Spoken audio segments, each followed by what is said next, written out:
Hi, everybody, and welcome to another episode of iWoofs with your host, Dr. Ian Dunbar. Hi there. Kelly Dunbar. Hello. And me, Jamie Dunbar. Well, today we're going to be talking about popular myths in dog training. Dogs are a very important element of a lot of people's lives, and they're an important part of our culture. Dogs and humans have been living together for thousands of years, so we've developed a lot of notions about how and why dogs behave the way they do, and how we might change their behavior. Dogs play important roles in movies, TV, and books.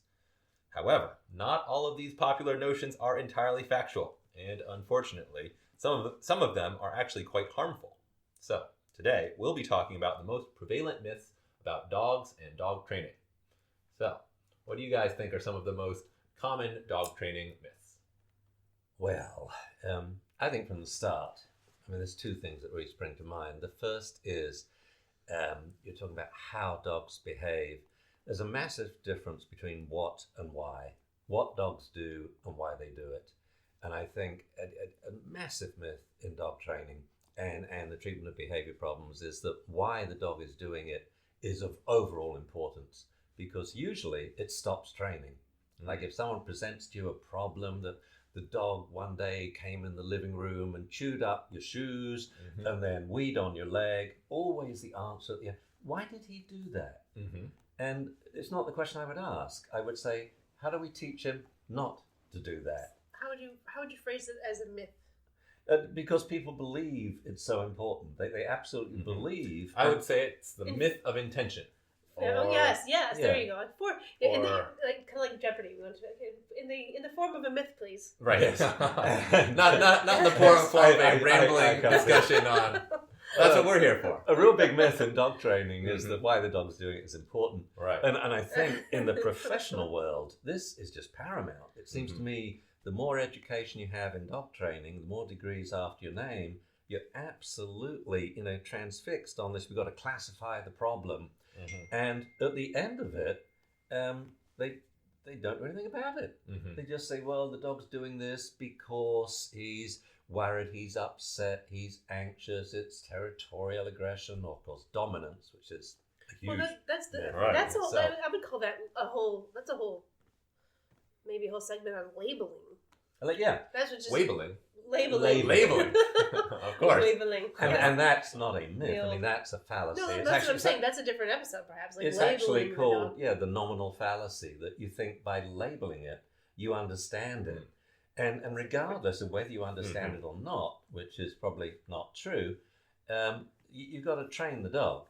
So I think the question to ask is always, what is the dog doing? Is this serious, yes or no? Offer a prognosis and then solve the problem. Yeah. When I was thinking about this subject, I was not to discount your wonderful points. Building further upon your points, I was grouping some of the kind of myths that I came up with, and I think a lot of them come under the subject, they're harmful because they stop training. Yes. So worrying about intention, worrying about why the myth of doing intention is a big deal. But the labeling, I think, is perhaps a whole nother subject. And it sorry, I didn't mean to interrupt, but whatever. Now I forgot what I was going to say. What were you saying? Talk about labeling. You interrupted the yourself. whole concept of labeling. Oh my God. No, that's Totally different. I don't want to get off. Yeah, we'll talk about that later. Get off of labeling. So I have a myth question. Of intention. Can you think of any other myths that prevent dogs from getting trained? Any other myths people use that stop them from training? Well, yes, and harmful. The myth of dominance. The whole dominance thing, which is, again, why is the dog doing it? You say, well, he's being dominant. And then what do they do about the problem? Nothing. All they do is make the dog's life a misery. Okay. Who's dinging? I'm not dinging. You were supposed to be in airplane mode. Why are you dinging? Where's my phone? How could I be dinging? You did it. Okay. Well, it's me. We'll just let it ding for now. I'll just go and hide the phone. We'll fix it later. I'll put it under a cushion. Sorry. In terms of reasons people might not train, you were saying dominance, and that. How does that work? I don't know that it always means that they don't train, but it might mean they do things in the name of training that don't address the real problems. Right. It's doesn't not cause a not lack of action. It can cause either. It can say, oh, this is just how it is, or an example like someone grabs the dog, and a lot of people are like, oh, this is bad. What's he doing? It's inhumane. My question I always want to ask is, what are you trying to teach the dog by grabbing him, or say rolling him on his back, or biting his ear, or whatever people do? I would say this is the myth of he knows better, and as soon as he that's a big one. He knows better, or he knows what he's doing, he knows it's wrong. He knows it's wrong. Then we get into this whole mess. And he's trying to diss me. Right. Like the dog has the cognitive power to, diss people. Which kind of falls under the notion of intention. Like this is where have misconceptions about the dog's intention that lead us down a wild goose chase of what to do about it. And I remember what I was going to say. And the whole Thank thing... goodness. Yes, the whole thing about... It's been worrying me. That's why my phone was dinging. The whole thing about intentional, why the dog is doing it, is only important if that changes your training protocols.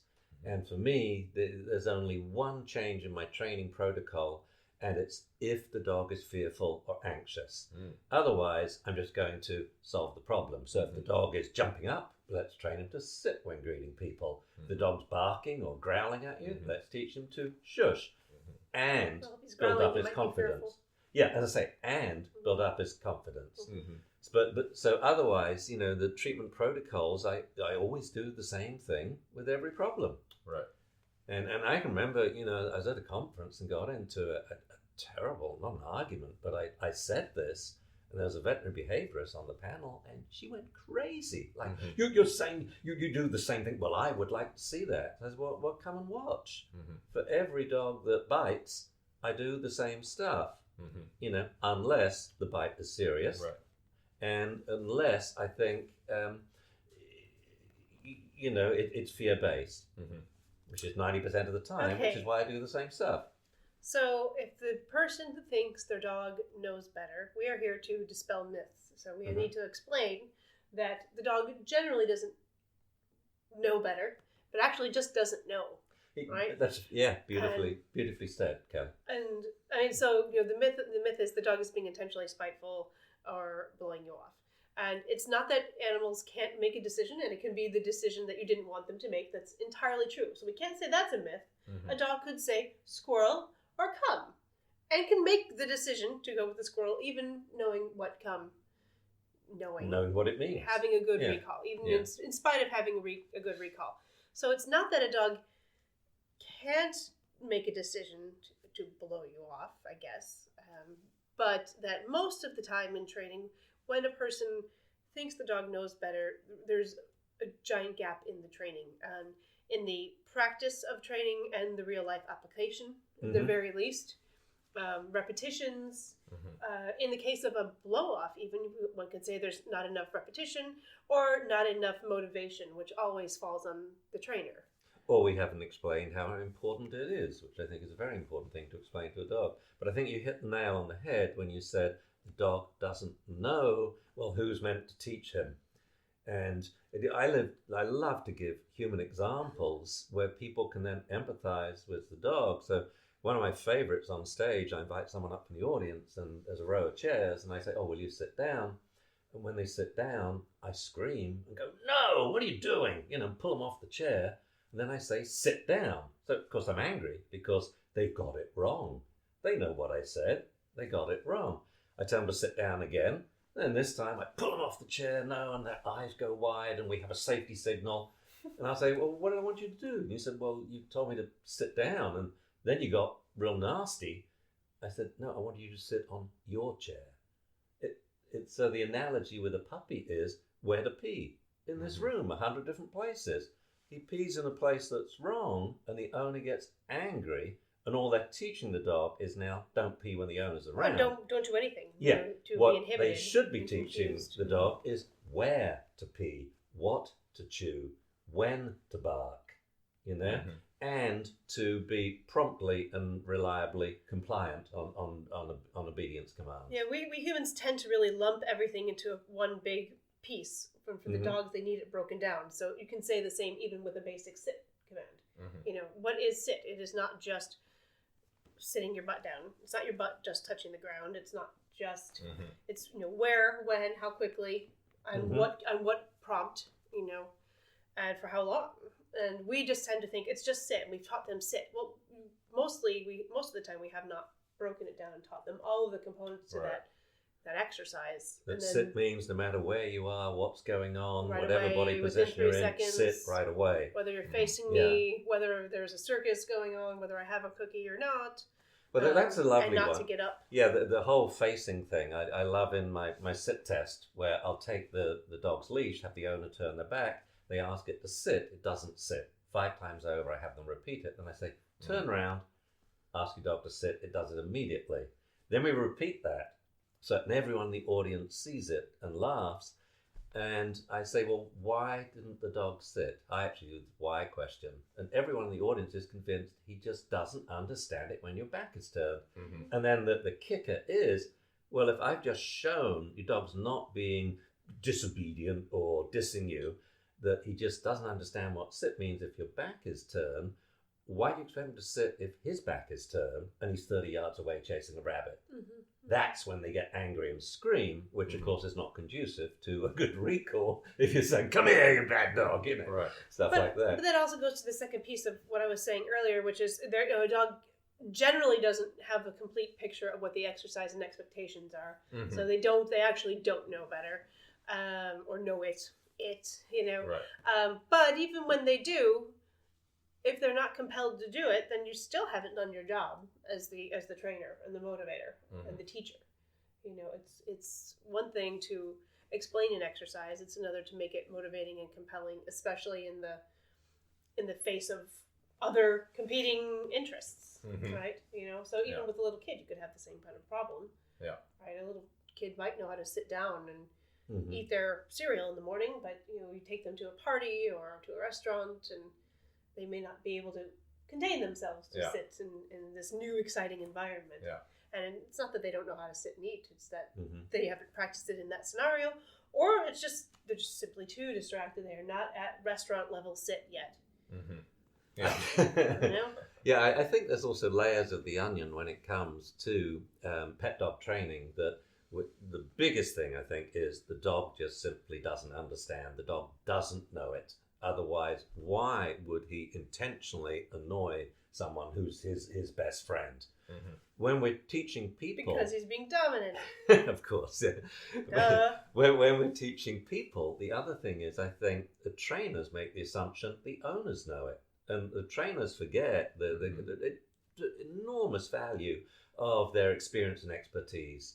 And what's so easy for them is so difficult for the owner, who is a mother who has to then go home and teach her husband and her children to train the dog that she's struggling to train. And that there's all of this don't know. And it's why... It trickles down. You know, I've always said weakens. Training has to be quick and easy.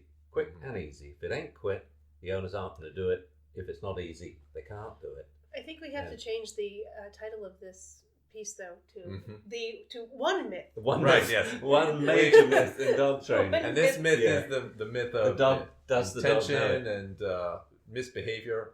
The reasons of misbehavior. Better. Yeah. It actually reminds me of my first blog or second blog on Dogstar Daily, which I wrote in Italy, remember, in Tuscany.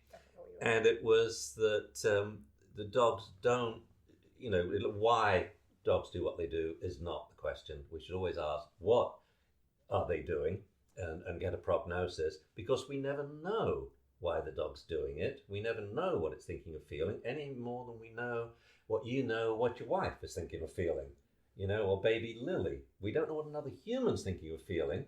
So how do we know what another species is thinking or feeling? And the first comment on the blog was, oh, and so why did you write the book, Dog Behavior? Why dogs do what they do? It just cracked me up. So check it. I think it's the first or second blog on Dogstar Daily. All right. So the myth of he didn't know better, or he knew better. The myth of he knew better. Yeah. All right. Yeah. Well, thanks for listening, everybody. Bye-bye. Thank you. Bye. Bye-bye. Off topic as usual. The good thing is, the one myth. we can just change the title afterwards. Yeah.